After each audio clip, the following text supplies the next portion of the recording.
Hey guys, so I just got back from the theater from seeing another double feature, which neither of the movies I saw were Star Wars. I know I'm probably one of the few people out there that still hasn't seen Star Wars yet. I will get a review of that sometime in the next couple days. I'm kind of busy, but at least definitely by Christmas I'll have a review for it. At least I hope. If not that, I'll try to maybe put in the Irishman review. I wanted to do that for my Christmas review, but I think now it's probably gonna be Star Wars. But anyways, first movie I saw was the new film Bombshell, the film about the Fox News sex scandal involving Roger Ailes. This was a movie that, like, until I got the teaser for this, I didn't even know this was a fucking thing. I didn't even know this was a thing coming out until I got the teaser, which showed, like, was just the scene in the movie where Nicole Kidman as Gretchen Carlson, Margot Robbie, and Megyn Kelly being played by Charlize Theron was all walked into an elevator, and it was like this really weirdly intense scene, and it was like, what the fuck was that all about? And then it just cut to them walking out, and it shows the Fox News logo. I'm like, oh, what the hell was that movie about? What the hell was that movie about? And then, like, you saw the trailer, and I looked more into what it was about, and I'm like, okay, that sounds like it could be an interesting movie. Got a lot of really good actors in it. It's from the director of Austin Powers. Not making that up. Okay. Like, when I saw the name Jay Roach was directing it, I'm like, Jay Roach. I know that name from somewhere. Like, yeah, he directed the Austin Powers movies. I'm like, the guy who directed the Austin Powers movies is making a movie about the Fox News sex scandal? Okay. That's pretty much our response. It's been getting decent reviews. Out of all the movies that came out this weekend, including Star Wars, it's the best reviewed. So, yeah, that's pretty good. I liked it. I just did like it. It's a pretty damn good movie. This is a movie that, after sitting through Black Christmas a week ago, this movie has a lot of the same subject matter as Black Christmas, but does it so much fucking better. It's a movie like that. Both movies are like a Me Too movement movie, and this represents that movement better than the fucking that terrible Black Christmas remake that I saw last week. I hate that fucking movie. It does a lot better what that movie tried to do and failed to do. It has a better message. This movie has a better fucking message. The acting in this movie is really solid. I love Charlize Theron in this movie as Megyn Kelly.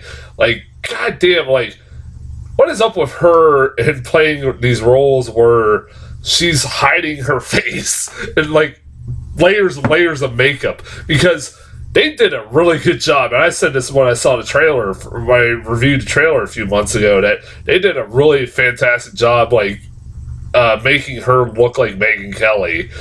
And and she got her voice down to pat.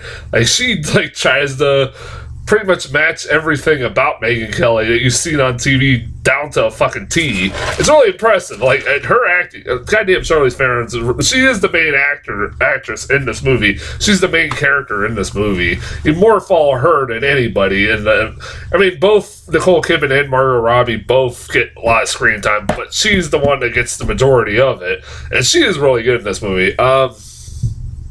Even, like, humanizes Megyn Kelly. I know a lot of people that do not like Megyn Kelly, and they make her really likable in this movie. If she was, I was kind of sympathetic towards her in real life. I was like, the shit that she went through that this movie shows you was pretty brutal. Like, it goes from, like, pretty much, like, right when she was doing the Republican debate where Donald Trump was accusing her anger menstruating, as she says in the movie, to then dealing with different problems throughout her life, being stalked by the media, by paparazzi, and her family being harassed. And because of this whole Donald Trump thing, and her being harassed by Donald Trump supporters, and then it's slowly her involvement into the sexual harassment claim by Roger Ailes, who she was herself, as you find out, sexually harassed by Roger Ailes, and it's fucked up.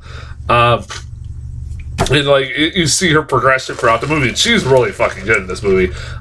Nicole Kidman's great as Gretchen Carlson. They did a great job making her look like Gretchen Carlson really well, and she is like, you know, the character that, you know, I didn't know much about the story going in. I knew who Gretchen Carlson was. I didn't know, like, I don't follow Fox News. I hate Fox News. I absolutely, if you hate Fox News, you're gonna love this movie. So this movie was kind of up my alley, and so right off the bat, this movie calls the fucking Fox News on its bullshit. And that it's like pretty much sleeping in bed. It's pretty much in bed with Donald Trump and Republicans and the Republican establishment, yada yada yada. Pretty much points out everything that I've been bitching about them, especially with their, like, even with their fair and balanced slogan. They even talk about that a little bit, but maybe like, I didn't know much about the story and why Gretchen Carlson got fired. And like what happened afterwards, and it is kind of crazy. Like, it made her more interesting a character because she's the one who, like, after she gets fired, she pretty much puts all this out. She knows all about all these sexual harassment claims that have been going on, and that she's been sexually harassed, and she was fired or was demoted basically because she claims she was demoted because she didn't have sex basically with Roger Ailes, and she's really good in this fucking movie. Margot Robbie, who is playing a character that I was looking up, I was like, is her character fictional? It's like they even it was kind of funny at the beginning of this movie. This movie begins kind of unconventionally, where it shows a disclaimer at the beginning of this movie. Before you ever see the Lionsgate logo, you see a disclaimer. Basically says there's parts of this movie that's been fictionalized, and also some characters their names have been changed for their safety, yada yada yada. I'm like, well, that was different. And Margot Robbie plays a character that never existed, but apparently she's supposed to represent, like, a big chunk of the staff that worked at Fox News that was sexually harassed by Donald Trump, Roger Ailes. She is really good in this fucking movie. She kind of disappears in and out of this movie. She has a really great emotional scene at the end, like, where she admits to her friend Kate McKinnon, who is also, this is one of the best Kate McKinnon roles I've seen she's ever done, where she is this lesbian Democrat who works for Fox News, and she befriends Margot Robbie, and they even have like a little bit of a lesbian relationship, but they have to keep quiet because they work at Fox News. And like, she's like, you're a Democrat who's a lesbian, and she's a secret lesbian because, you know, again, Fox News. She works at Fox News, and, like, you know, she's definitely afraid she'll lose her job because of that. And Kate McKinnon is really good in this movie. Like, her relationship with Margot Robbie was really good, and I like the two of them together. Margot Robbie has one of the most uncomfortable fucking scenes in this whole movie. You see it in the trailer where she first meets with Roger Ailes.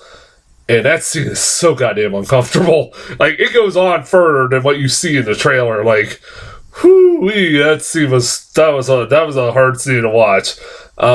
Especially because John Lithgow was fucking great. He is creepier as shit in this movie. He is great in this movie. Like, it's John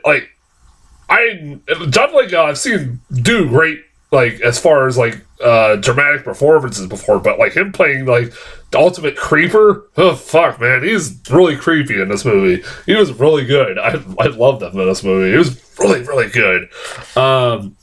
Playing, like, this Roger Ailes, who was, like, paranoid and believed that like everybody was out to get him, and that I think he even said at one point Obama was he thinks is trying to secretly kill him.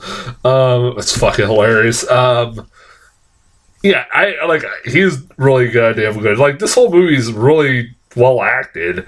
That's like the big standout of this film is like the acting. It is kind of funny watching this movie. One of the funniest parts about this movie is that like all the cameos that happen in this thing. There's a lot of cameos. I'm not even looking through them, so don't forget them.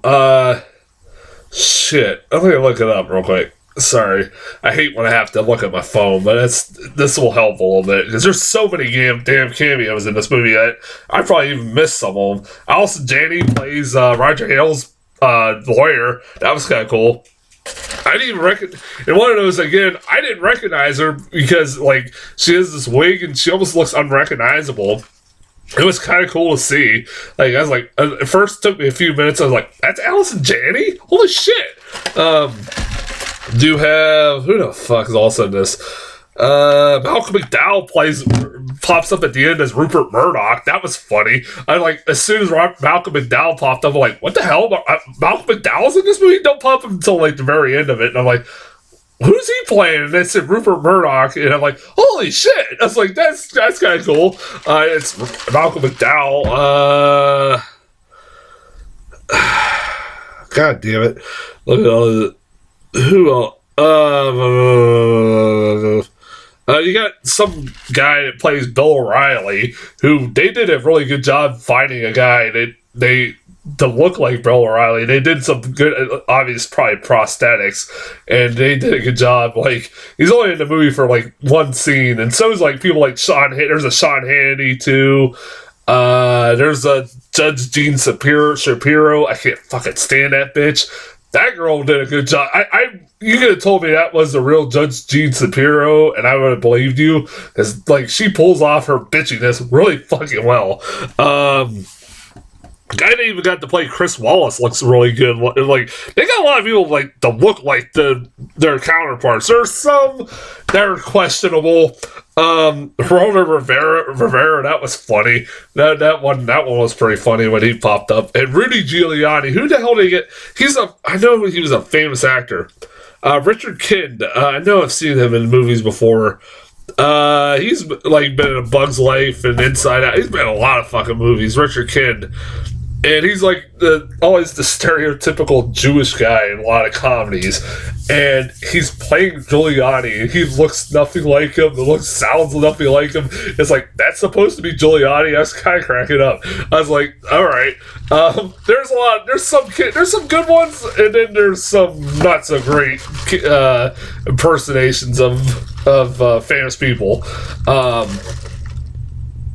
Like I said, this movie is not too heavy-handed. It can be a little heavy-handed, but not that heavy-handed. I enjoyed it. It's a decent rental. There's a lot better out. It's one of the better movies out there right now. I'll say that. I enjoyed it a lot. I had a good time at it. I recommend it. Let's see it, definitely. It's like I said, it's a good fucking movie. Trailers? Yeah, what the hell did I get here? Trailers. Okay. No Time to Die. I finally got the new James Bond trailer. Like, at the movie theater, there's like this big poster standing where James Bond's just staring at me and scolding me and looking at me, like, judging me while he's looking at me like this. And like every time I walk by it, you can't not walk by it. It's like he's looking at me and scolding me and judging me and whatever the fuck I'm seeing. So yeah, No Time to Die. It's a new James Bond movie. I really couldn't follow much of the plot. It's a long ass trailer for this movie. Other than like, there's a evil guy played by Rami Malek, which that's pretty cool. He's wearing a Phantom of the Opera mask. What the fuck? I think the girl from the Spectre, I think, is in this too, where I think James Bond was settling down with her. She has secrets. I barely remember Spectre. I remember not liking that movie very much. I reviewed it, not care for it that much. this is obviously going to be Daniel Craig's last time playing Bond. I know he's really been waiting to finally get done with this character. He hates this character. He's openly stated many times he hates playing James Bond, which is funny because this is the role that made him famous. I know he's been an actor for a long damn time and been around for years, but fuck, no one knew who he was until he played Dale or James Bond. I hate to say it, but it's the truth. But I'm looking forward to it. It's your stereotypical Bond movie, and there's the female 007 that a lot of people have been talking about that pops up, and that she's only in parts of this trailer, but I'm interested how to integrate her. I got a new trailer restricted. I got a new restricted trailer for Like a Boss. It's pretty much the same trailer, but different new scenes that weren't in it, and now they also have include the word "fuck" in a lot of them because it's a restricted trailer. And some are good and some are hit and miss. I'm like, it doesn't look very good. It's coming out in January. Probably gonna be a shit movie. I'm not a big fan of Tiffany Haddish, but, whatever. And then I got, what the fuck was this shit? Barb and Star go to Vista Del Mar.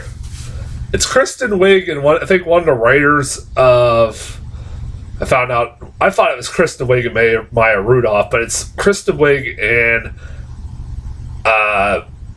one of the writers of Bridesmaids are like these two women that go on a trip to a resort or something like that, and wackiness ensues.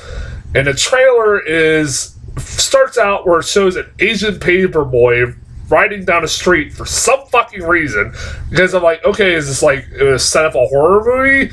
No, it's just then it cuts to Kristen Wiig and this other girl talking, and all you see is their foreheads, and they're like, "Don't you hate when movies have 45 minutes of trailers?" I'm like, dude, I've already at this point I've been sitting like for 30 minutes of preview. Like, don't fucking lecture me about that shit. I'm like, that annoys the piss out of me. I'm like, and it's not a funny trailer. It's like they're like, we're not gonna even show our faces. I'm like, I know it's Kristen Wiig. Shut the fuck up and just show your face. I don't know. It was stupid. That trailer was stupid. It wasn't funny. It was stupid. It was just a waste of goddamn time. And it's something that's coming out in July.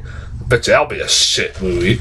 I'm not a big fan of Kristen Wiig. And Kristen Wiig, she's not a bad actress. I'll give her that. I've seen her in some really good serious roles. So, I like Bridesmaids too. So maybe this will be a surprise. But anyways, yeah, that's as far as trailers. I got one more review to do. I recommend if you haven't yet checked out my next review because it's a dandy. Until then, I'll talk to you guys later.